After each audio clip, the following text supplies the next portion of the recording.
வணக்கம். பாரதத்தின் வரலாறு என்னும் தொடர் காணொளியை உங்களுக்கு நான் இங்கு கொண்டு வருகிறேன். பாரதத்தின் வரலாறு என்று சொல்லும் பொழுதே அதில் தமிழகத்தின் வரலாறு அல்லது தமிழ் மக்களின் பாரம்பரியமும் சேர்ந்து விடுகிறது என்பதை நாம் முதலில் புரிந்து கொள்ள வேண்டும்.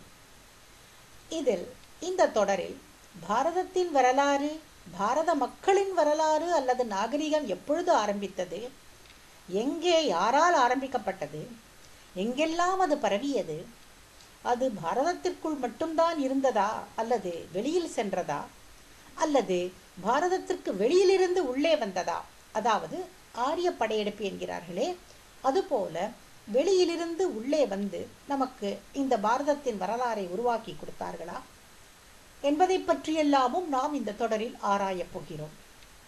அது மட்டுமல்ல, தமிழ் மக்களுக்கு மிகவும் முக்கியமான ஒரு கருத்தாக இருக்கும் குமரிக்கண்டம் என்பதை பற்றியும், அப்படிப்பட்ட குமரிக்கண்டம் இருந்ததா, அது இருந்தால் எந்த பெயரில் இருந்தது, எந்த காலகட்டத்தில் இருந்தது, எந்த இடத்தில் இருந்தது போன்றவற்றையும் மற்றும் பலவற்றையும் இந்த தொடர் காணொளியில் இலக்கிய சான்றுகள், தொல்லியல் சான்றுகள், மரபணு குறித்த பலவிதமான சான்றுகள், அறிவியல் சான்றுகள், மற்ற வரலாற்று சான்றுகள் ஆகியவற்றின் மூலம் நான் உங்களுக்கு விளக்கப் போகிறேன். இந்த குறிப்பிட்ட முதல் பகுதியில் நாம் நம் தமிழ் மக்களிடமிருந்தே ஆரம்பிப்போம். சேர சோழ பாண்டியர்கள் இவர்கள்தான் தமிழ்நாட்டை தொன்று தொட்டு ஆண்டு வருபவர்கள். இவர்களுடைய பழமை எப்படியானது என்பதை பற்றி பரிமேலழகர் தன்னுடைய திருக்குறள் உரையில் கூறுகிறார். குறள் வெண்பா 955 பழங்குடி என்னும் ஒரு வார்த்தை வருகிறது. அதற்கு உரை எழுதும் பரிமேலழகர் சொல்கிறார், பழங்குடி என்றால் தொன்று தொட்டு வருதல், அதாவது சேர சோழ பாண்டியர்களைப் போல படைப்பு காலம் தொடங்கி தொன்று தொட்டு வருதல் என்று பொருள் என்று சொல்கிறார். அப்படிப்பட்ட பழமை உடைய சேர சோழ பாண்டியர்களில் சோழர்களது தொன்மை எப்படிப்பட்டது என்பதிலிருந்து இந்த பகுதியை நாம் ஆரம்பிப்போம். சோழர்கள் தங்களுடைய முன்னோர்கள் யார் என்று எழுதி வைத்துள்ளார்கள். சோழர்களே தொன்மையானவர்கள், அவர்களுக்கும் முன்னோர்கள் என்றால் அந்த முன்னோர்கள் எப்படிப்பட்ட தொன்மையானவர்கள்? இங்கே அவர்கள் சொல்லும் முக்கியமான முன்னோர்கள் மனு, சிபி, துஷ்யந்தன் மகனான பரதன் மற்றும் ராமன், அதாவது வால்மீகி ராமாயணத்தில் பேசப்படுகின்ற ராமன்.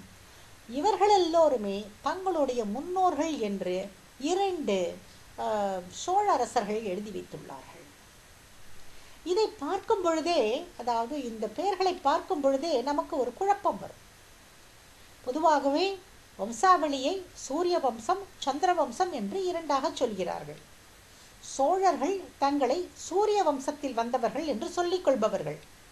இங்கே நாம் பார்க்கும் பெயர்களோ 2 வம்சங்களிலிருந்துமே வருகின்றன. அதாவது மனு, ராமன் ஆகிய இருவரும் சூரிய வம்சத்தைச் சேர்ந்தவர்கள். சிபி, பரதன், துஷ்யந்தன் போன்றோர் சந்திர வம்சத்தைச் சேர்ந்தவர்கள். ஆனால் சோழ அரசர்கள் சாதாரண அரசர்கள் அல்ல, அவர்கள் மிகவும் பெயர் பெற்றவர்கள். அந்த 2 அரசர்கள் இந்த 4 பெயர்களையுமே கொடுத்திருக்கிறார்கள். அது எவ்வாறு? இதை நாம் இந்த பகுதியில் ஆராய புகும் பொழுது பல விதமான ஆச்சரியமான தகவல்களும் நமக்கு கிடைக்கின்றன. அவற்றை நாம் இங்கே காணலாம்.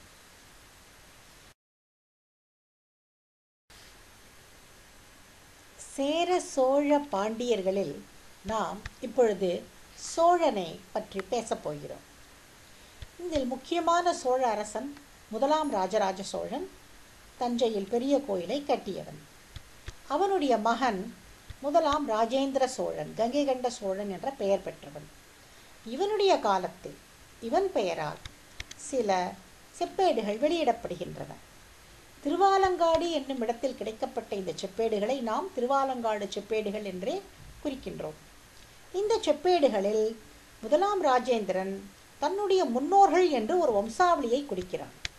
அந்த வம்சாவளி மனுவில் ஆரம்பித்து சிபியில் தொடர்ந்து துஷ்யந்தன் சகுந்தலையின் மகனான பரதன் வரை செல்கிறது.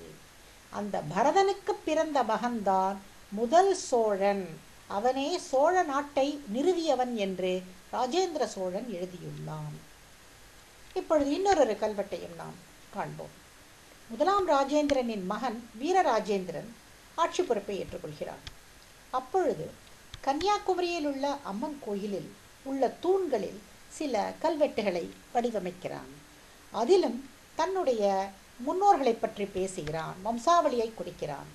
அதில் கொடுக்கப்பட்டுள்ள வம்சாவளி மனுவில் இருந்து ஆரம்பித்து ராமன் வரை செல்கிறது. ராமனுடைய வம்சாவளி அதில் சொல்லப்படுகிறது. அவ்வாறு சொல்லும் பொழுது ராமன் பிறந்த அந்த வம்சத்தில் பிறந்தவன்தான் முதல் சோழன், அவனே சோழ நாட்டை நிறுவியவன் என்றும் சொல்கிறான். இந்த 2 கல்வெட்டுகள் மட்டுமல்ல, சில இலக்கிய சான்றுகளும் நமக்கு இருக்கின்றன. சங்ககாலம் தொடங்கி சங்க நூல்கள் தொடங்கி சமீபத்தில் 12ஆம் நூற்றாண்டு வரை வெளியிடப்பட்டுள்ள பல நூல்களிலும் சோழர்கள் தங்களுடைய முன்னோர்களாக சிபியையும் ராமனையும் குறிப்பிட்டு சொல்லியிருக்கிறார்கள். சோழர்களை புகழும் அந்த நாள் புலவர்கள் எல்லாரும், சங்ககால புலவர்கள் எல்லாரும் சிபியை பற்றியும் ராமனை பற்றியும் சொல்லியுள்ளார்கள். இது உண்மையாக இருந்தாலொழிய ஏன் இவ்வாறு சொல்லியிருக்கப் போகிறார்கள்? முதலில் திருவாலங்காடு செப்பேட்டிலிருந்து நாம் ஆரம்பிப்போம். முதலாம் ராஜேந்திரன் தன்னுடைய முன்னோர்கள் என்று இதில் ஒரு பட்டியலை கொடுத்துள்ளான். அது சூரியனில் ஆரம்பிக்கிறது. விவஸ்வான் என்னும் சூரியனில் ஆரம்பித்து அவனுடைய மகனான வைவஸ்வத மனு என்று தொடர்கிறது. எந்த மனுவை தமிழ் மக்கள் திராவிட பாரம்பரியம் என்று சொல்லிக் கொள்பவர்கள் வெறுக்கிறார்களோ அந்த மனுவை சோழ அரசன், அதிலும் மிகவும் பலம் வாய்ந்த சோழ அரசனான ராஜேந்திரன் தன்னுடைய முன்னோர் என்று சொல்லிக் கொண்டுள்ளான். அந்த மனுவின் வம்சத்தில் வந்தவன் இக்ஷ்வாகு, விகுக்ஷி என்று இந்த பட்டியல் மாந்தாத்தா வரை ராமாயணத்தில் ராமனுக்கு கொடுக்கப்பட்டுள்ள முன்னோர்கள் பட்டியலோடு ஒத்துப்போகிறது. மாந்தாத்தாவிற்கு பிறகு வருபவன் முச்சுகுந்தன் என்பவன். இந்த முச்சுகுந்தனை பற்றி புராணங்களில் பலவிதமாக சொல்லப்பட்டுள்ளது என்றாலும் நம்முடைய தமிழ் மரபில் சொல்லப்பட்டுள்ள விவரங்கள் பாரத வரலாற்றுக்கே ஒரு முன்னோடியாக சில அறிகுறிகளை தருவதாக இருக்கின்றது. இப்பொழுது நான் உங்களுக்கு ஒரு வரைபடத்தை காட்டுகிறேன். இது ஒரு அங்காடியின் வரைபடம். அங்காடி என்றால் மார்க்கெட்டு, சந்தை என்று சொல்லலாம், பஜார். இந்த வரைபடத்தை நான் மயவாஸ்து என்னும் வாஸ்து புத்தகத்திலிருந்து எடுத்து கொடுத்துள்ளேன். ஆனால் இதே விதமான, பெரும்பாலும் இதனுடன் ஒத்துப்போகின்ற வகையில் ஒரு அங்காடியின் அமைப்பை பூம்புகார் நகரத்தில் இருந்ததாக சிலப்பதிகாரம் கொடுக்கிறது. அந்த அங்காடியில் நடுவில் சதுக்க பூதம், நாளங்காடி சதுக்க பூதத்தை முச்சுகுந்தன் தான் நிறுவினான் என்று சிலப்பதிகாரத்தின் உரையாசிரியரான அடியார்க்கு நல்லார் சொல்கிறார். அங்கு ஒரு சதுக்க பூதம் என்று சொல்லப்படுகின்ற நாளங்காடி என்றால் தினசரி சந்தைன்னு சொல்லலாம். தினசரி சந்தையை ஒரு கட்டமைத்திருக்கிறார்கள். அதன் நடுப்பகுதியில் ஒரு கோயில், இன்றைய சொல்லில் சொல்வதாக என்றால் கோயில் என்கலாம், என்ன சொல்லலாம். அன்றைக்கு அவர்கள் சதுக்க பூதம் என்று சொன்னார்கள். சதுக்கம் என்றாலே 4 தெருக்கள் கூடுமிடம் என்று அர்த்தம். இங்கே நான் காண்பிக்கின்ற இந்த தெரு அமைப்புகள் மயவாஸ்துவில் இருப்பது பெரும்பாலும் இதை போலவே தான் சிலப்பதிகாரத்திலும் சொல்லப்பட்டிருக்கிறது. எந்தெந்த கடைகள் எங்கெங்கு உள்ளன என்றும் சொல்லப்பட்டிருக்கிறது. ஆனால் இந்த அமைப்பு பூம்புகாரில் 2000 வருடங்களுக்கு முன்னால் இருந்திருக்கிறது. இது வாஸ்து அமைப்பு. முச்சுகுந்தன் கொண்டு வந்து வைத்த பொழுது அது எவ்வாறு இருந்தது என்று தெரியாது. அப்பொழுதுதான் அவன் அதை ஒரு சதுக்கத்தில் வைத்து 4 தெருக்கள் கூடுமிடத்தில் வைத்து அங்கே ஒரு நகரத்தை நிர்மாணித்திருக்கலாம்.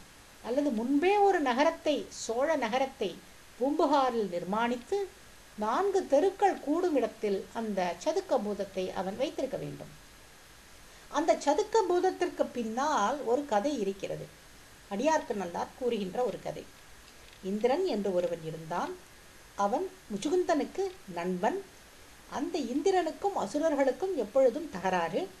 அவன் அந்த அசுரர்களை வெல்வதற்காக போருக்கு செல்லும் பொழுது தன்னுடைய நாடான அமராவதியை பார்த்து கொள்ளுமாறு அவன் முச்சுகுந்தனை கேட்டுக்கொள்கிறான். முச்சுகுந்தன் அதை பார்த்து கொள்கிறான். வெற்றிகரமாக இந்திரன் திரும்பி வந்தவுடன் முச்சுகுந்தனுக்கு அங்கே தான் வைத்து கொண்டிருந்த நாளங்காடி பூதம் என்னும் பூதத்தை பரிசாக கொடுக்கிறான். அதை முச்சுகுந்தன் பூம்புகார் நகரத்திற்கு கொண்டு வந்து நிர்மாணித்திருக்கிறான். அந்த பூதமானது அல்லது அந்த பூதத்திற்குரிய கோயிலானது சிலப்பதிகாரம் காலம் வரையில், அதாவது 2000 ஆண்டுகளுக்கு முன் வரையில் இருந்திருக்கிறது. இதுதான் அந்த செய்தி. இப்பொழுது இந்த பூம்புகார் எங்கே இருக்கிறது என்று பாருங்கள். வரைபடத்தில் இங்கே இருக்கிறது. இந்த பூம்புகார் அன்றைக்கு இன்னும் கடலுக்குள் இருந்திருக்கிறது என்று இன்றைக்கு ஆராய்ச்சிகள் தெரிவிக்கின்றன. கிரஹாம் ஹாங்காக் என்பவர் சொன்ன ஆராய்ச்சியில் இப்படிப்பட்ட அமைப்புகள் இன்றைய பூம்புகாருக்கு கிழக்கே கடல் பகுதியில் 5 கிலோமீட்டர் தொலைவில் காணப்படுகிறது. இது மக்களால் ஏதோ ஒரு நாகரிகம் வாய்ந்த மக்களால் தான் இவ்வாறு உருவாக்கி இருக்க முடியும். இந்த அமைப்புகள் இயற்கையாக ஏற்பட்டவை அல்ல என்கிறார் அந்த ஆராய்ச்சியாளர். இதனுடைய காலகட்டம் என்று சொல்லும் பொழுது இன்றிலிருந்து 9000 ஆண்டுகளுக்கு முன்புதான். கண்டிப்பாக 9000 ஆண்டுகளுக்குள் அல்ல, 9000 ஆண்டுகளுக்கு முன்னால் இது உருவாகி இருக்க வேண்டும். இது அந்த கடல் மட்டத்தின் ஆழத்தை வைத்து அவர்கள் சொல்கிறார்கள். அங்கே ஒரு நாகரிகம் இருந்தது என்பதற்கு ஆராய்ச்சியிலும் நமக்கு தெரிகிறது, முச்சுகுந்தன் கதையின் மூலமாகவும் நமக்கு தெரிகிறது. அது மட்டுமல்ல, இங்கே நான் இன்னொரு அமைப்பையும் காட்டுகிறேன். இங்கே காட்டுகின்ற இந்த இடத்திற்குள் 7 சிவன் கோயில்கள் இன்றைக்கும் இருக்கின்றன. சப்த விடங்கர் என்று நாம் சொல்கிறோம்.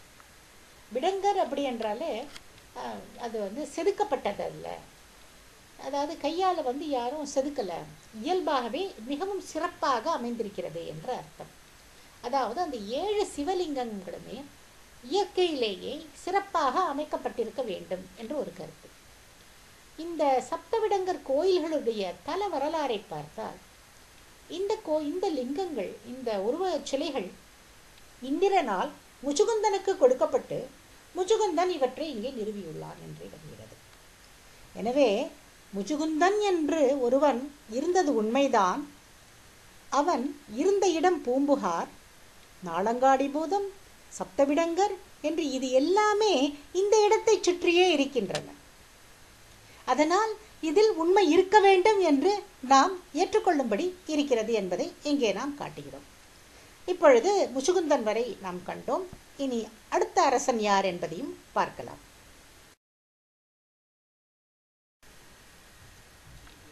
முச்சுகுந்தனுக்கு பிறகு வந்த அரசன் வல்லபன், பிரீத்துலக்ஷன் என்று இந்த பட்டியல் நீளுகிறது. இது உஷீனரன் வரை செல்கிறது. உஷீனரனுக்கு பிறகு சிபி, அவனுடைய மகன் சிபி வருகிறார். சிபிக்கு பிறகு மருத்தன் பெயர் வருகிறது, திருவாலங்காடு செப்பேட்டில். மருத்தனுக்கு பிறந்தவன் துஷ்யந்தன் என்றும், துஷ்யந்தனுக்கு பிறந்தவன் பரதன் என்றும் ராஜேந்திர சோழன் எழுதியுள்ளான். இந்த பரதன் துஷ்யந்தன் சகுந்தலைக்கு பிறந்த மகன். பரதனுக்கு பிறந்தவன் தான் முதல் சோழன். அவனுக்கு பிறந்தவன் பெயர் சோழன். அவன் சூரிய வம்சத்தை நிறுவுகிறான் என்றும் அவனே சோழ நாட்டை நிறுவியவன் என்றும் திருவாலங்காடு செப்பேடுகள் கூறுகின்றன.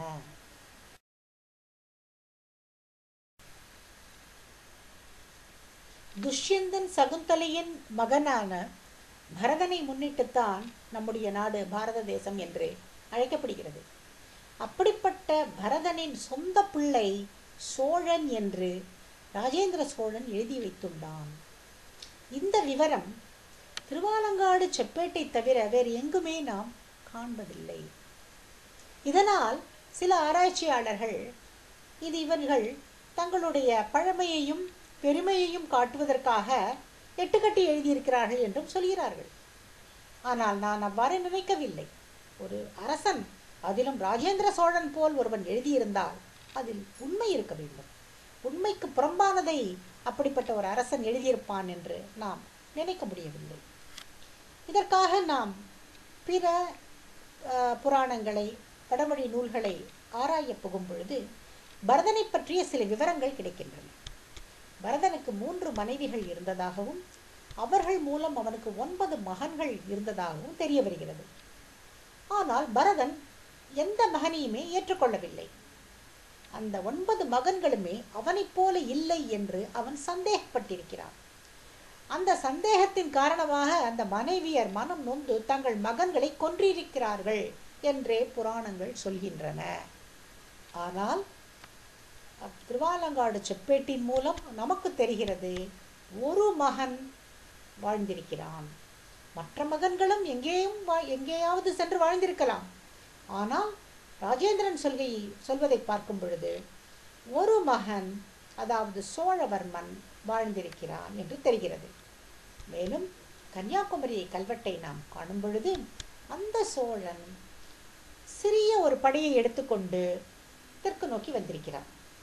அவன் உண்மையிலேயே நல்ல அரச பதவியில் இளவரசனாக இருந்திருந்தால் சிறிய படையெல்லாம் இல்லை, மிகப்பெரிய படையுடன் எல்லா விதமான அலங்காரங்களுடன் அவன் வந்திருக்க வேண்டும்.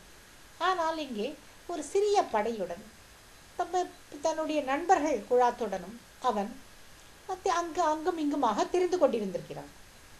அப்பொழுது ஒரு மான் கூட்டத்தை பார்த்திருக்கிறான். அந்த மான் கூட்டத்தில் ஒரு அசுரத்தனமான ஒரு மான் இருந்திருக்கிறது. அதை வேட்டையாட விரும்பி அதை தொடர்ந்து வரும் பொழுது அது அவனை தென் திசையை நோக்கி இழுத்திருக்கிறது. தென் திசையை நோக்கி அவன் வந்து அந்த மானை அவன் வேட்டையாடி கொண்டிருக்கிறான். பிறகு அங்கிருந்து அவன் காவிரி நதி தீரத்தை பார்த்தவுடன் மிகவும் நன்றாக இருக்கிறதே இந்த இடம் என்று இங்கேயே தங்கி விடுவோம் என்று தங்கியிருக்கிறான்.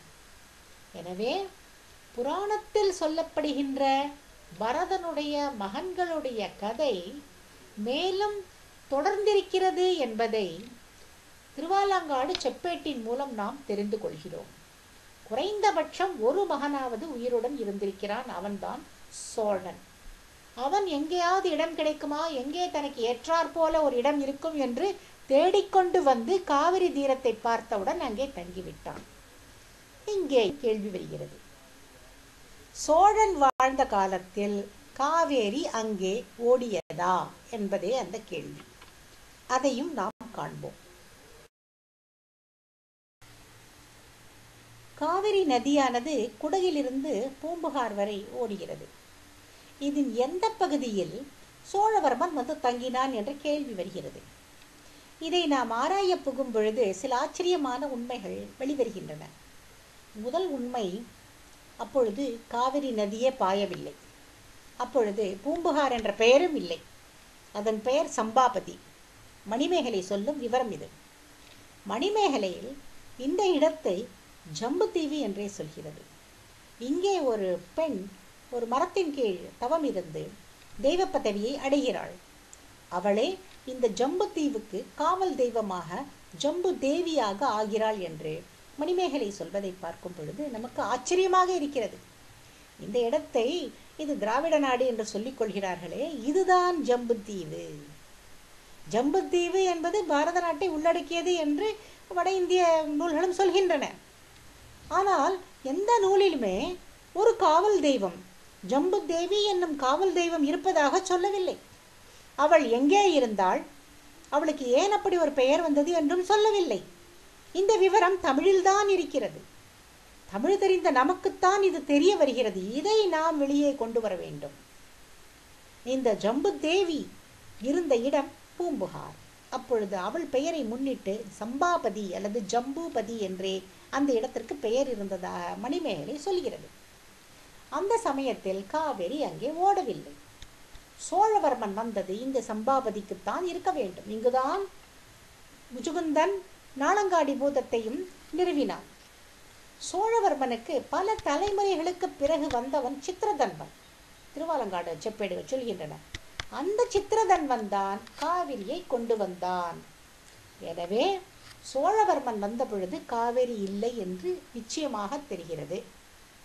இந்த காவிரியை சித்திரதன்வன் கொண்டு வந்த விவரத்தை மணிமேகலையும் சொல்கிறது.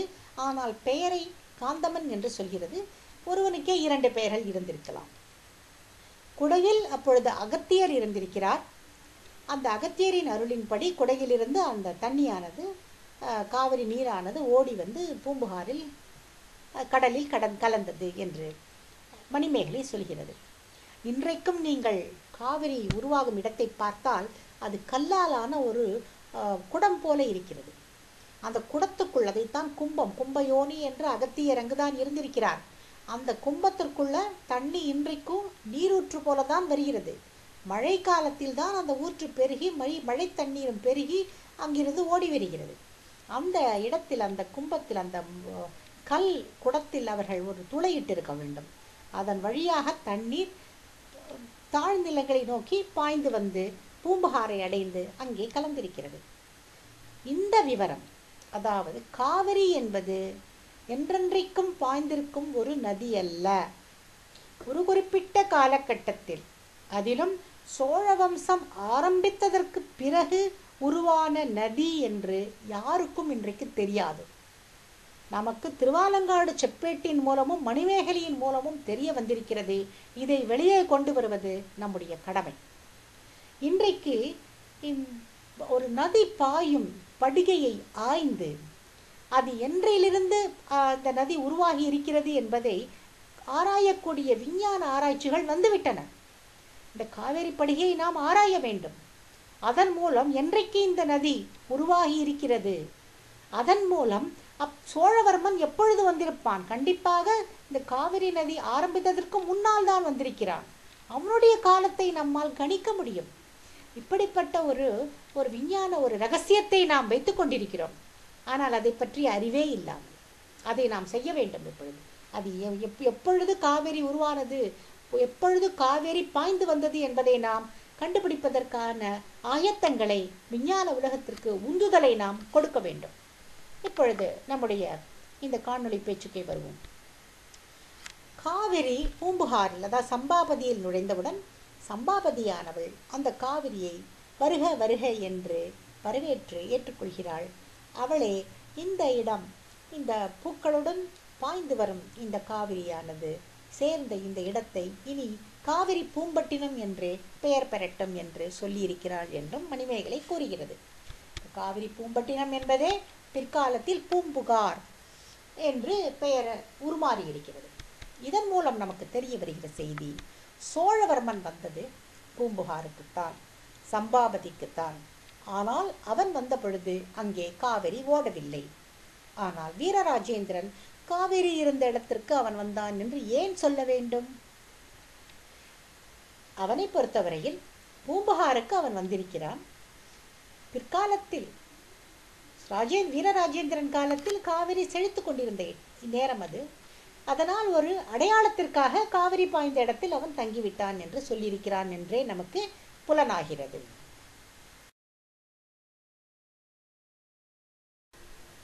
பரதனுக்கு பிறந்தவனே முதல் சோழன் என்று திருவாலங்காடு செப்பேடு தெரிவிக்கின்றன. ஆனால் சோழ வம்சத்தவர்கள் தங்களை சிபியன் வம்சத்தவர்களாகவே சொல்லிக் கொண்டிருக்கிறார்கள். அந்த சிபியை முன்னிட்டே தங்களை செம்பியன் என்றும் அழைத்துக் கொண்டிருக்கிறார்கள். சங்கப்புலவர்கள் எல்லாம் அவ்வாறே சொல்லியிருக்கிறார்கள். புறாவுக்காக தன்னுடைய தசியை இந்த சிபியின் வம்சத்தில் வந்த செம்பியர்கள் என்று சோழர்களை புகழ்ந்திருக்கிறார்கள். இந்த செம்பியன் என்னும் பெயர் தமிழ்நாட்டிற்கு அப்பால் யாருக்குமே தெரியாது. இந்த பெயர் அங்கே வழங்கவே இல்லை. ஆனால் சிபியின் வம்சத்தவர்கள் என்று பல வம்சாவளிகள் வட இந்தியாவில் இருந்திருக்கின்றன. உதாரணமாக சைபியர்கள், சௌவீரர்கள் என்றெல்லாம் வம்சாவளி இருந்திருக்கிறது. இவையெல்லாம் சிந்து நதி தீரத்தில் இருந்திருக்கின்றன. அதே சிபியன் வம்சாவளியில் செம்பியன் என்று சோழர்கள் இருந்திருக்கிறார்கள் என்று பாரத வரலாற்றில் இன்று வரை பதிக்கப்படவே இல்லை. நாம் தான் இதை எடுத்துச் செல்ல வேண்டும். பாரத வரலாறு என்று ஒரு தனி வரலாறாக போய்விட்டு நாமும் தமிழ் வரலாறு என்ற இதை தனிப்படிப்படுத்திக் கொண்டிருக்கிறோம். ஆனால் உண்மையில் நாம் பார்க்கும் பொழுது எந்த சோழ பரம்பரை மிகவும் உன்னதமான பரம்பரை, ஒரு தமிழ் பரம்பரை என்று நாம் பெருமை கொள்கிறோமோ, அது வட இந்தியாவில் இருந்த சிபியன் பரம்பரையில் வந்தது என்று அவர்களே சொல்லிக் கொண்டிருக்கிறார்கள். பரதனின் வம்சத்தில் வந்தவர்கள் என்று அவர்களே சொல்லிக் கொண்டிருக்கிறார்கள். அப்படி என்றால் வடபுலத்திலும் சிந்து நதி தீரத்திலும் காணப்படும் மரபணு இங்கே காவிரி புலத்திலும் காணப்படும். அதை வைத்துக்கொண்டு எப்படி அங்கே இருக்கிறார்கள் இங்கே வருகிறார்கள் என்றெல்லாம் மரபணு ஆராய்ச்சியில் குழப்பிக் கொண்டிருக்கிறோம். ஆனால் சரித்திரத்தை பார்த்தால் நமக்கு தெளிவாக தெரிகிறது. அங்கு வட இந்தியாவில் இருந்த ஒரு வம்சத்திலிருந்து ஒரு கிளை பிரிந்து சோழன் என்று காவிரி வரை வந்திருக்கிறார். அவரோடு மற்றவர்களும் அப்பொழுதே வந்தார்கள். அவர்கள் இங்கே இனக்கலப்பு செய்கிறார்கள். தந்தை மூலமாக அந்த மரபணுவானது சென்று கொண்டிருக்கிறது, இன்றும் இருக்கிறது அது. ஆனால் சோழர்களை பொறுத்தமட்டில் அவர்கள் சிபியின் வம்சத்தவர்கள் என்றுதான் பெருமையாக சொல்லிக் கொண்டார்களே தவிர பரதனின் வம்சத்தவர்கள் என்று சொல்லிக் கொள்ளவில்லை. ஆனால் உண்மை என்னவென்றால் பரதனின் சொந்த மகன், அவனுடைய மரபணுவை தாங்கிய மகன், முதல் தலைமுறை மகன் சோழன். பரதனுக்கு அந்த 9 மகன்களுக்கு பிறகு 10ஆவதாகவும் ஒரு மகன் பிறந்தான். அவன் பெயர் பூமன்யு என்று மகாபாரதத்தின் மூலம் தெரிகிறது. அவன் தந்தை தாய் பெயர் எல்லாம் அதில் கொடுக்கப்பட்டிருக்கிறது. அந்த பூமன்யுவே பரதனுக்கு பிறகு ஆட்சி பீடத்தை அமர்கிறான். அவனைத் தொடர்ந்து பலரும் வந்தனர். குரு, கௌரவர்கள், பாண்டவர்கள். இவர்கள் அனைவருமே பாரதர்கள் என்று அழைக்கப்பட்டவர்கள். பரதனின் வம்சத்தில் வந்ததால் இவர்களை பாரதர்கள் என்று அழைத்தார்கள். ஆனால் நமக்குத்தான் தெரிகிறது முதல் பாரதன் சோழன். முதல் சோழன், அவனைத் தொடர்ந்து மற்ற சோழ அரசர்களும் பாரதர்களே. ஆனால் அவர்களை பாரதர்கள் என்று நாமும் அறியவில்லை, நாமும் உலகத்திற்கு எடுத்துரைக்கவில்லை. ஏதோ நாம் இங்கு தனித்து விடப்பட்டவர்களாக நாம் இருக்கிறோம். நம்மை மெயின் ஸ்ட்ரீம் என்று சொல்லப்படுகின்ற இந்த பாரதத்துடன் நாம் இணைத்துக் கொள்ள வேண்டும். ஏனென்றால் முதல் பாரதன் இங்கிருந்த சோழன் தான், மற்றவர்கள் எல்லாம் அவனுக்கு பிறகுதான் வந்தவர்கள். அதிலும் இங்கே கௌரவர்கள், பாண்டவர்களை பாருங்கள். இவர்களுக்கு பரதனுடைய உடற்கூறு தொடர்பு கிடையாது. ஆனால் இவர்கள் பாரதர்கள். மகாபாரதம் என்று சொல்கிறோமே, அந்த பெயர் எப்படி வந்தது? அதில் சொல்லப்படுகிற பாரதம் என்பது இந்த பாரதர்களை பொறுத்து தான் வருகிறது. ஆனால் கௌரவர்களுடைய தந்தையான திருதராஷ்டிரன், பாண்டவர்களுடைய தந்தையான பாண்டு இருவரும் நேர் வம்சாவளியில் வரவில்லை. அவர்களுடைய நேர் வம்சாவளி தந்தை இறந்து விடுகிறார். அவருடைய தாய் கிருஷ்ண துவைபாயனர் எனப்படும் வியாசருடன் புணர்ந்து திருதராஷ்டிரனையும் பாண்டவியும் பெறுகிறார்கள். எனவே நேர் மரபணு தொடர்பு பரதனுடன் கிடையாது, கௌரவர்களுக்கும் பாண்டவர்களுக்கும். இருந்தாலும் அந்த வம்சாவளியில் வந்து அவர்களுடைய பிள்ளைகளாக இருக்கவே அவர்கள் பாரதர்கள் என்று சொல்லப்படுகிறார்கள். அதிலும் குறிப்பாக நீங்கள் பாண்டவர்கள், பஞ்ச பாண்டவர்களையும் பார்த்தால் அவர்கள் யாருக்குமே இந்த வம்சாவளி தொடர்பு கிடையாது. ஏனென்றால் அவர்களுடைய தாய்மார்கள் இந்தியாவிற்கு வெளியில் இருந்த சில தெய்வ பிறவிகள், தேவர்கள் என்று சொன்னார்கள். உண்மையில் ஒரு ஆண் தொடர்பு இல்லாமல் குழந்தை பிறக்க முடியாது. அவ்வாறாக இந்தியாவிற்கு அன்றைய பாரதத்திற்கு வெளியே இருந்தவர்களுடைய தொடர்பினால் தான் இந்த குழந்தைகள் பாண்டவர்கள் என்று பிறந்திருக்கிறார்கள். எனவே வெளியிலிருந்து மரபணு இந்தியாவிற்குள் வந்திருக்கிறது. இது சுமார் 5200 ஆண்டுகளுக்கு முன் ஏற்பட்டிருக்கிறது என்று நான் கூறுகிறேன். அது ஏன் 5200 ஆண்டுகள்? மகாபாரதம் நடந்தது 5120 வருடங்களுக்கு முன்புதான். ஏனென்றால் கலியுகம் ஆரம்பித்து 5120 வருடங்கள் ஆகிவிட்டன. இந்த விவரமே தமிழ்நாட்டவர்களுக்குத்தான் தெரியும். தமிழ்நாட்டவர்களுக்குத்தான் பாரம்பரியத்தை பற்றிய விவரங்களும் தெரியும். பாரம்பரியத்தை காப்பாற்றிக் கொண்டும் நாம் இருக்கிறோம். நம்முடைய பஞ்சாங்கங்களில் இந்த விவரங்கள் கொடுக்கப்பட்டிருக்கிறார். தமிழ்நாட்டிற்கு வெளியே போங்கள், வட இந்தியாவிற்கு போங்கள், யாருக்குமே கலியுகங்கிறது என்னைக்கு ஆரம்பித்தது இன்னும் தேடிக்கொண்டிருக்கிறார்கள். ஆனால் கலியுகம் ஆரம்பித்து 5120 வருடங்களுக்கு மேல் ஆகிவிட்டது. அதற்கு 35 வருடங்களுக்கு முன்னால் மகாபாரத போர் நடந்திருக்கிறது. அப்படி என்றால் பாண்டவர்கள் அதற்கும் முன்னால் பிறந்திருக்கிறார்கள். அதை கொண்டுதான் நான் சுமார் 5200 ஆண்டுகளுக்கு முன் மரபணு வருகை இந்தியாவிற்குள் வந்திருக்கிறது என்று நான் சொல்கிறேன்.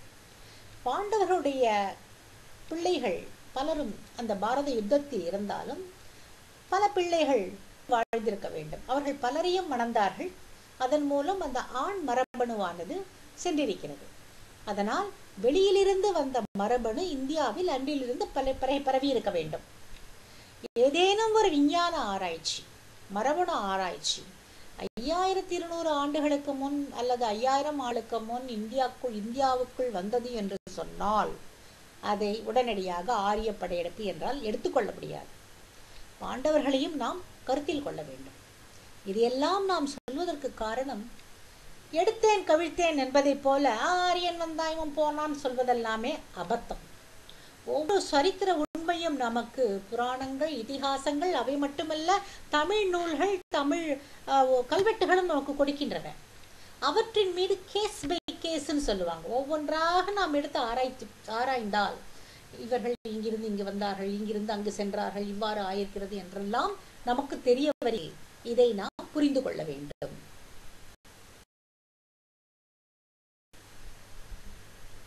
இதுவரை பரதன், சிபி என்றுதான் நாம் தனித்தனியாக பார்த்தோம். இவர்கள் அனைவருமே மனுவிலிருந்து வந்தவர்கள். திருவாலங்காடு செப்பேடும் மனுவிலிருந்து தான் ஆரம்பிக்கிறது. வீரராஜேந்திரனுடைய கன்னியாகுமரி கல்வெட்டும் மனுவிலிருந்து தான் ஆரம்பிக்கிறது. எனவே மனுவின் வம்சாவளியை நாம் பார்க்கலாம். இந்த வம்சாவளி பல புராணங்களிலும் கொடுக்கப்பட்டிருக்கிறது. இங்கே நான் விஷ்ணு புராணத்திலிருந்து எடுத்துக் கொடுக்கிறேன். விஷ்ணு புராணத்தின்படி மனுவுக்கு 10 மகன்கள் இருந்திருக்கிறார்கள். அதில் ஒருவன் இக்ஷ்வாகு, அவன் வழியில் ராமன் வந்திருக்கிறான். இந்த 10 மகன்களுக்கு முன்னால் இளை என்னும் ஒரு பெண் மனுவுக்கு பிறந்திருக்கிறான். இந்த இளை அவ்வப்பொழுது ஆணாகவும் உருமாறி இருக்கிறார். ஹெர்மோஃப்ரோடைட்னு சொல்லுவாங்க இல்லையா, அந்த விதமான ஒரு அமைப்பை இந்த இளை கொண்டிருக்கிறாள். அவள் பெண்ணாக இருந்த பொழுதும் திருமணம் செய்து குழந்தையை பெற்றிருக்கிறாள். ஆணாக சுத்யும்னன் என்னும் பெயரில் இருக்கும் பொழுதும் குழந்தை பெற்றிருக்கிறாள். அவள் பெண்ணாக இருந்த பொழுது, இளை என்னும் பெயரில் இருந்த பொழுது, சந்திரனுடைய மகனான புதனுடன் புணர்ந்து புரூரவஸ் என்னும் மகனை பெறுகிறான். அதனால் புரூரவன் சந்திர வம்சத்தில் வருகிறான். இளையனுடைய மகன் என்பதால் மட்டுமல்ல, இளையக்கு முன்னால், இளையனுடைய கணவனுக்கு முன்னால் சந்திரன் என்பவனுடைய பரம்பரையில் வந்ததால் இவர்கள் சந்திர வம்சத்தவர்கள் என்று சொல்லிக் கொண்டிருக்கிறார்கள். இதை பற்றின சில விவரங்களை பின்னால் வேறொரு பகுதியில் நான் சொல்கிறேன்.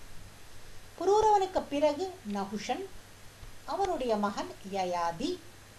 அந்த யயாதிக்கு 5 பிள்ளைகள், யது, துர்வசு, துர்ஹ்யு, அனு, புரு என்று 5 மகன்கள் இருந்திருக்கிறார்கள் யயாதி. அதில் துர்வசுவின் பரம்பரையில் வந்தவன் மருத்தன். குருவின் பரம்பரையில் வந்தவன் துஷ்யந்தன். எந்த துஷ்யந்தனின் மகன் பரதனோ, எவனுடைய பேரன் முதல் சோழனோ, அந்த துஷ்யந்தன் யயாதியின் 5வது மகனான புருவின் மகனாவான். ஆனால் திருவாலங்காடு செப்பேடு சொல்வது என்ன? மருத்தனுக்கு பிறகு துஷ்யந்தனை சொல்கிறது.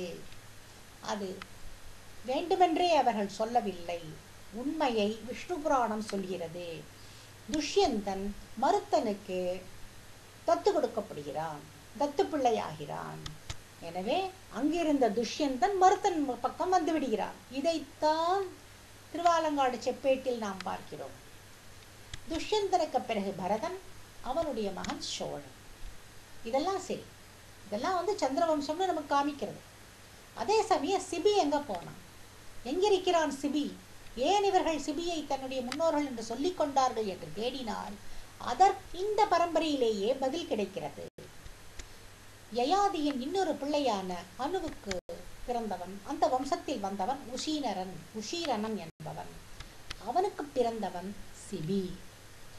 இந்த சோழன் அந்த சிபிக்கு தத்து கொடுக்கப்பட்டிருக்க வேண்டும். ஏனென்றால் பரதனுடைய பிள்ளைகள் 9 பேரையும் பரதன் ஒதுக்கி வைத்து விடுகிறான். அந்த பிள்ளைகள் இறந்து விட்டார்கள் என்று ஒரு சொல்லாட்சிக்குத்தான் அவ்வாறு சொல்லியிருப்பார்கள். இறந்தது போல ஆயிடுத்து அப்படின்னு. அந்த மகன்கள் வேற எங்காவது மற்ற குடும்பங்களில் ஐக்கியமாயிருக்க வேண்டும். அவ்வாறே முதல் சோழனும் சிபியின் குடும்பத்தில் சேர்ந்திருக்க வேண்டும். அந்த குடும்பத்தினரால் அவன் தத்தெடுக்கப்பட்டிருக்க வேண்டும். அப்பொழுதுதான் சோழர்கள் சிபி தன்னுடைய முன்னோர் என்று சொல்லிக் கொண்டிருக்க முடியும். முன்பே விஷ்ணு புராணத்தின் மூலமாக நமக்கு தெரிய வருகிறது, துஷ்யந்தன் புருவின் வம்சத்தில் வந்த துஷ்யந்தன் வம்சத்திற்கு சென்று விடுகிறான் ஸ்வீகாரத்தின் மூலம். அதே போலவே சோழனும் ஸ்வீகாரம் மூலமாக சிபியின் வம்சத்திற்கு சென்று இருக்க வேண்டும். இப்பொழுது நமக்கு வருகிற கேள்வி, இது எல்லாம் சந்திரவம்சம் தானே, இப்பொழுது எங்கிருந்து சூரிய வம்சம் வருகிறது? சோழன் தன்னை எப்படி சூரிய வம்சம் சொல்லிக் கொண்டான்?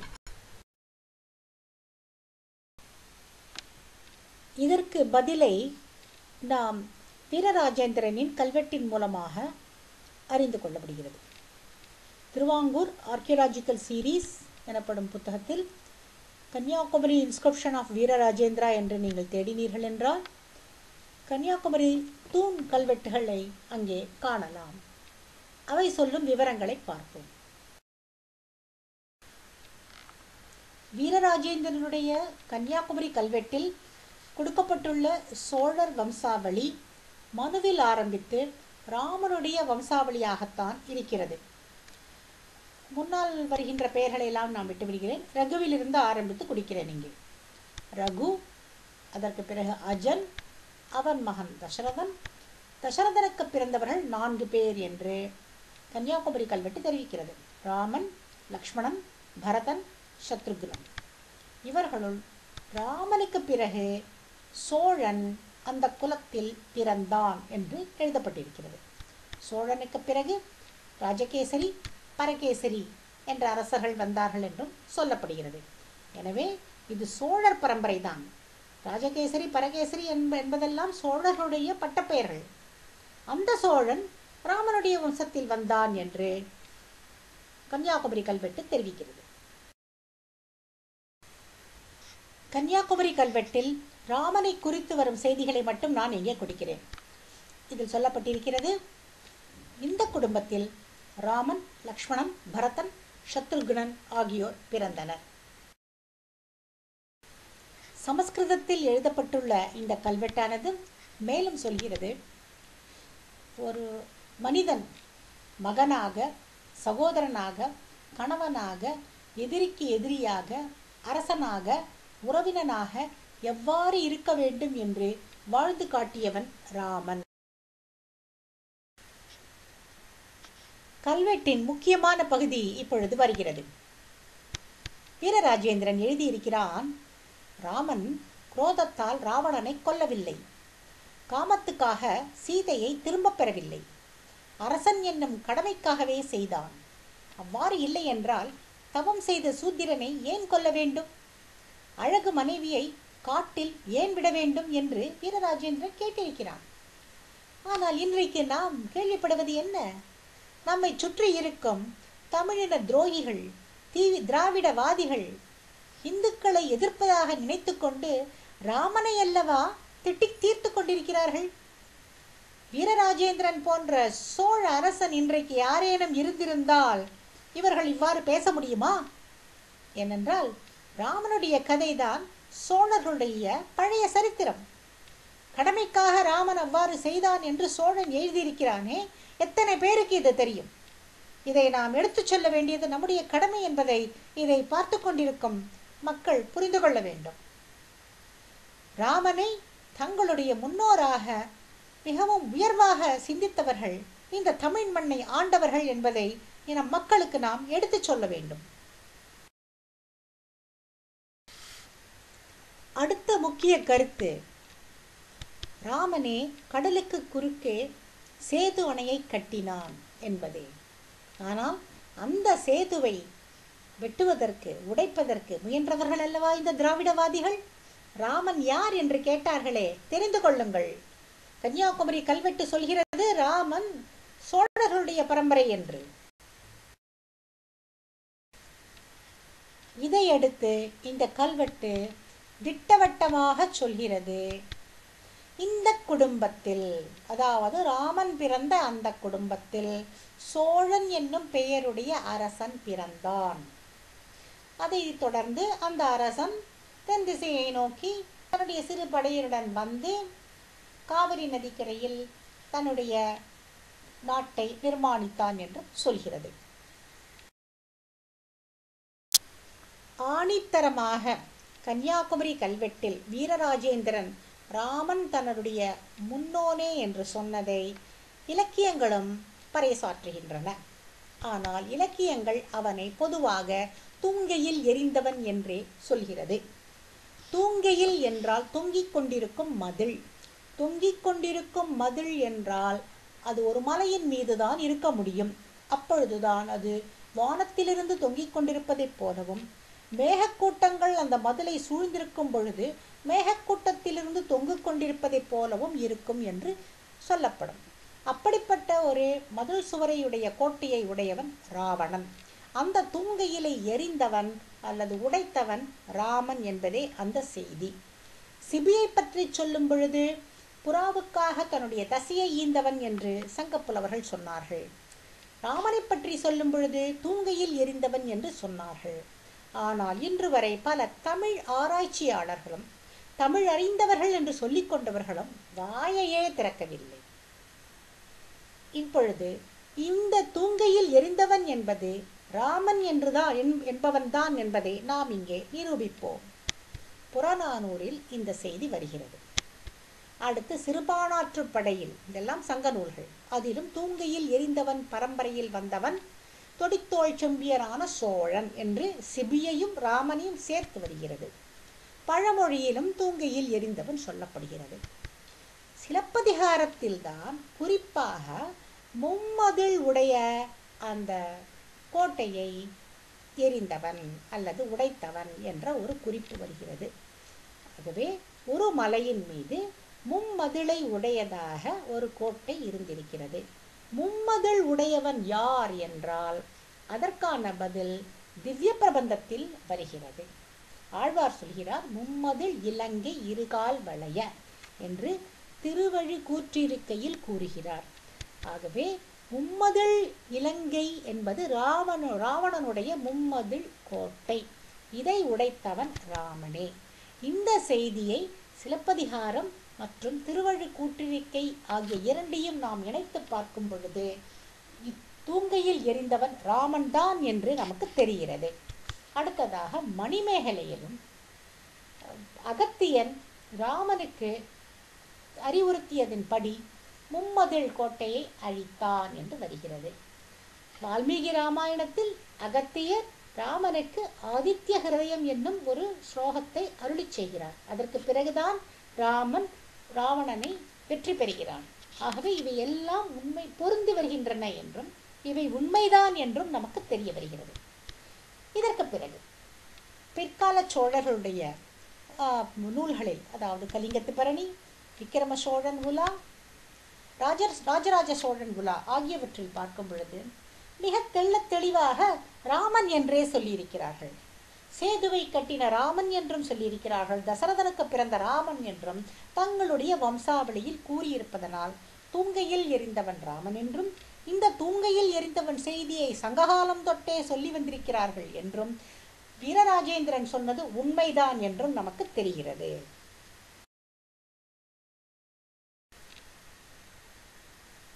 நமக்கு இதுவரை கிடைத்துள்ள செய்திகளின்படி சோழர்கள் பரதனுக்கு பிறந்தவர்கள், மறுபுறம் ராமனுடைய வம்சத்திலும் வந்தவர்கள். அது எப்படி? சந்திரகுல பரதன் மகன் சோழன் சூரியகுல ராமன் வம்சத்தில் வருகிறான் என்ற ஒரு குழப்பமான ஒரு கேள்வி வருகிறது. இதனால், இந்த குழப்பத்தினால் நாம் இதை தவறு என்று இந்த மொத்த செய்திகளையுமே நாம் நிராகரித்து விட முடியாது. நாம் ஆராய வேண்டும். அப்படிப்பட்ட ஆராய்ச்சியை இங்கே நீங்கள் பார்க்க போகிறீர்கள். யயாதி நாம் பார்த்தோம். யயாதியின் மகன் வம்சத்தில் தான் இவர்கள் எல்லாம் வருகிறார்கள். வால்மீகி ராமாயணத்தில் யயாதியை பற்றிய குறிப்பு வருகிறது. வால்மீகி ராமாயணத்தில் ராமனுடைய திருமண காட்சியின் பொழுது ராமனுக்கு முன்னோர்கள் என்று ஒரு பெரும் பட்டியலை வசிஷ்டர் கொடுக்கிறார். அதில் வருகின்ற பெயர்களை எல்லாம் பார்த்தீர்கள் என்றால், அம்பரீஷன், பிறகு நகுஷன், அவன் மகன் யயாதி, அவன் மகன் நாபாகன், அவன் மகன் அஜன், அதற்கு பிறகு தசரதன், அவன் மகன் ராமன் என்று சொல்லியிருக்கிறார்கள். அதாவது சந்திரகுலத்தில் என்று நாம் பார்த்த யயாதி இங்கே வால்மீகி ராமாயணத்தில், அதாவது சூரிய குலத்தில், இக்ஷ்வாகு குலத்தில் வருகிறான். அது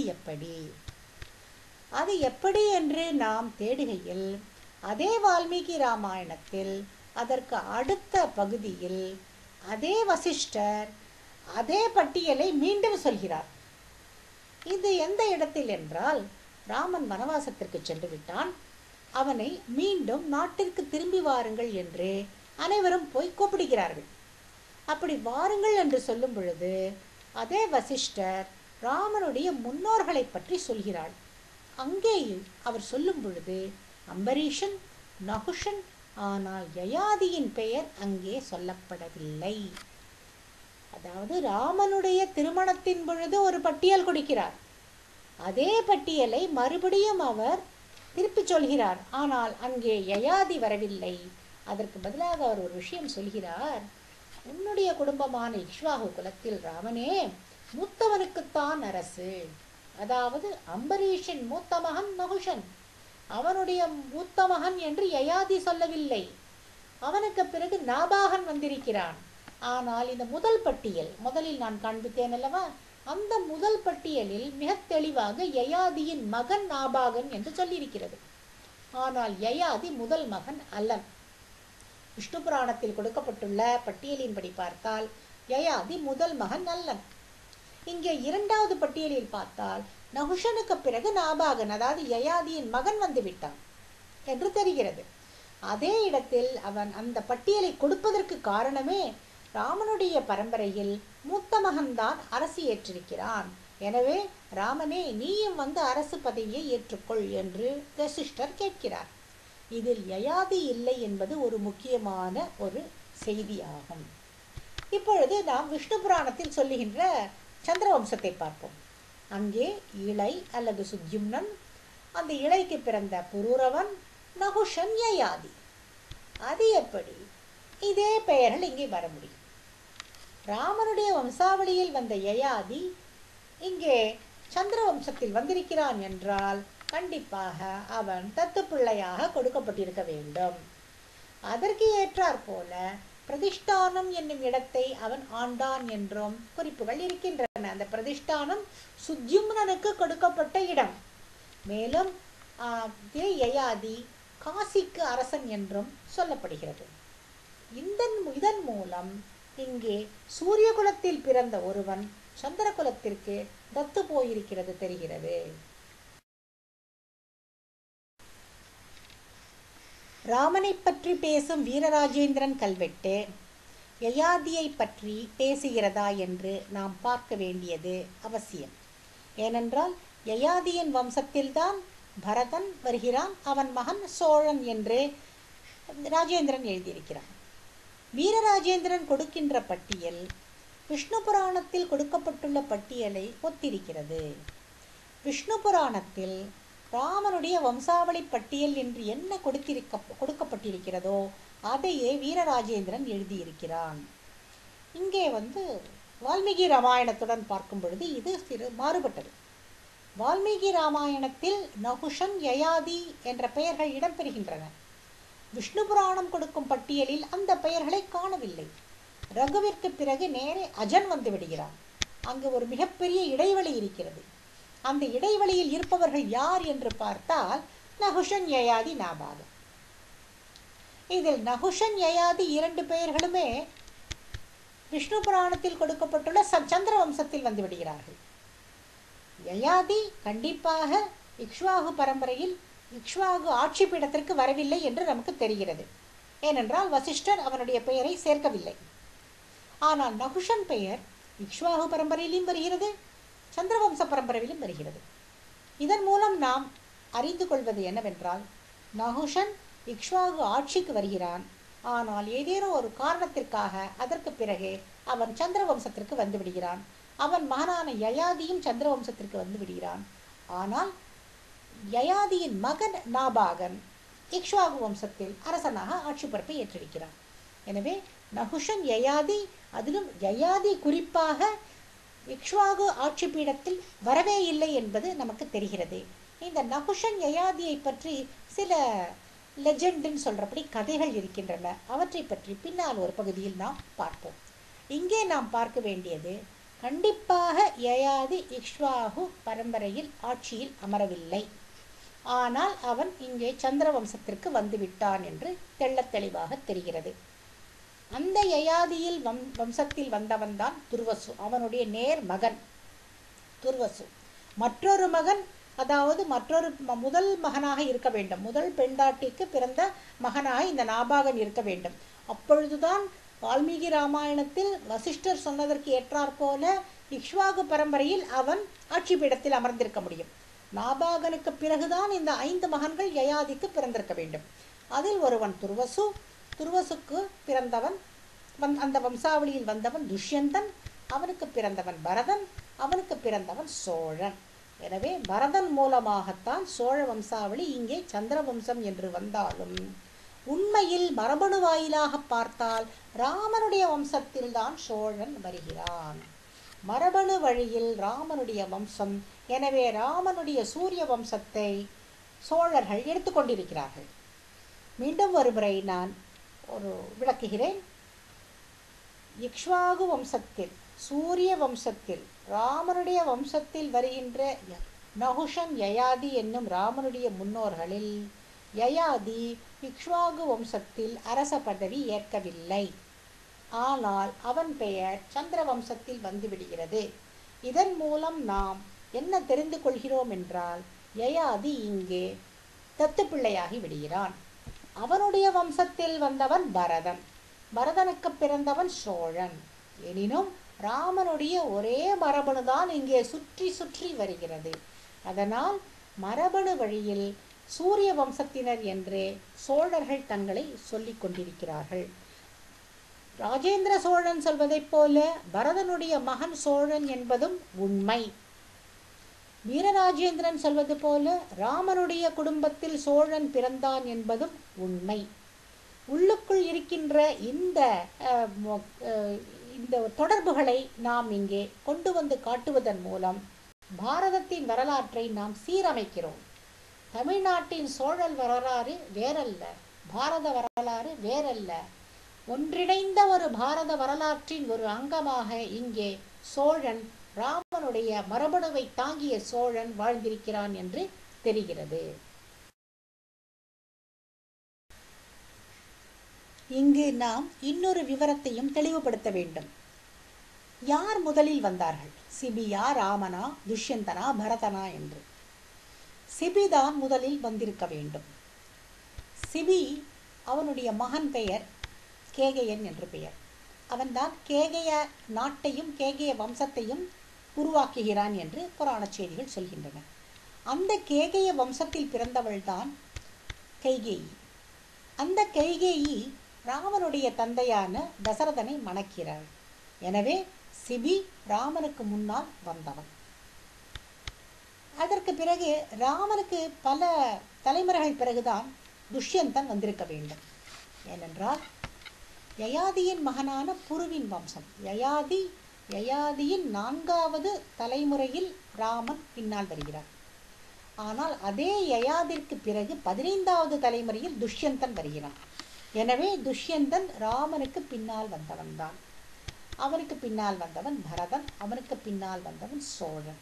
ஆகவே வம்சாவளி என்று பார்க்கும் பொழுது யார் முதலில் வந்தார்கள் என்று பார்க்கும் பொழுது சிபி, ராமன், துஷ்யந்தன், பரதன், சோழன் என்றுதான் வருகிறது. இவர்கள் அனைவருக்குமே தந்தை வழியில் ஒரே மரபணு என்பது தெள்ளத் தெளிவாக நமக்கு தெரிகிறது. இதன் காரணமாக சோழர்கள் தங்களை சூரிய வம்சம் என்றுதான் சொல்லிக் கொண்டிருக்கிறார்கள். நாம் இதுவரை ஆராய்ந்த 2 அரசர்களது கல்வெட்டு செய்திகளது மனுவிலிருந்துதான் தங்களுடைய வம்சாவளியை ஆரம்பித்திருக்கின்றன. ஏன்? சிபியும் ராமனும் அனைவருமே மனுவிலிருந்துதான் தங்களுடைய வம்சத்தை தொடங்கியிருக்கிறார்கள்.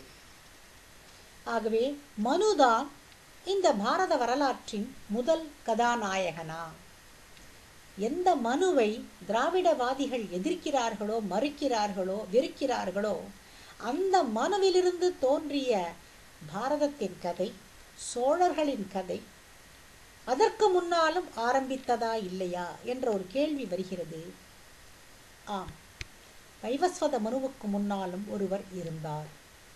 அந்த குறிப்பிட்ட அந்த கதாநாயகனை பற்றி வைவஸ்வத மனு தான் கொடுத்துள்ள இந்திரத்வஜம் என்னும் மந்திரத்தில் புகழ்கிறார்.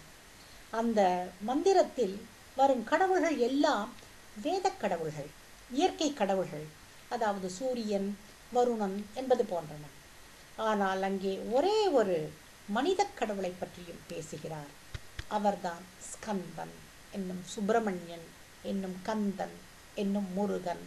தமிழ்க்கடவுள் என்று தமிழ் மக்கள் நினைக்கும் அந்த கந்தன் வைவஸ்வத மனுவுக்கு முன்னாலே வாழ்ந்திருந்தான் என்றால் பாரதத்தின் வரலாறு எங்கே ஆரம்பிக்கிறது பாருங்கள். இதை பற்றிய பிற விவரங்களை அடுத்த பகுதியில் நாம் காண்போம். அதன் வரை இந்த காணொளியை நீங்கள் எல்லோரிடமும் எடுத்துச் செல்லுங்கள் என்று தாழ்மையுடன் கேட்டுக்கொள்கிறேன். ஏதேனும் மாற்றங்கள் செய்ய வேண்டியிருக்கிறது என்றால் இந்த காணொளியின் கீழே நீங்கள் அதை ஒரு குறிப்பாக கொடுக்கவும். அதை நான் அடுத்த காணொளியில் சேர்த்துக் கொள்கிறேன். அது மட்டுமல்ல, இந்த காணொளியை தமிழில் ஒரு கட்டுரையாக எழுதுவதற்கு எனக்கு யாரேனும் உதவினாலும் நான் மிகவும் நன்றியுடையவளாக இருப்பேன். அப்படி நேரமும் விருப்பமும் இருப்பவர்களும் என்னை தொடர்பு கொள்ளுமாறு அல்லது அந்த கருத்துரை பகுதியில் பதிக்குமாறு நான் கேட்டுக்கொள்கிறேன். இதுவரை நீங்கள் இதை பொறுமையுடன் பார்த்ததற்கு நன்றி. வணக்கம்.